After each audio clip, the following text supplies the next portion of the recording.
Jeg har ansvaret for campingområdet, hvor vi skal tage godt imod alle de gæster, der kommer på Venø Festival. Vi skal sørge for, at de finder sig til rette i deres telt og i deres campingvogn. Vi skal sørge for, at de får armbånd på, og så skal vi også sørge for, at der er plads til de her mange biler, som ankommer på dagen. Som frivillig, der lægger du 3 timer af din festival til at hjælpe os.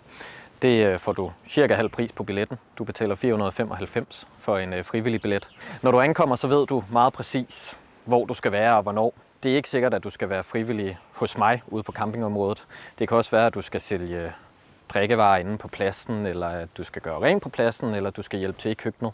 Det er først og fremmest bare en kanon hyggelig weekend, hvor vi beder dig om at være med. Være en del af det her glade fællesskab.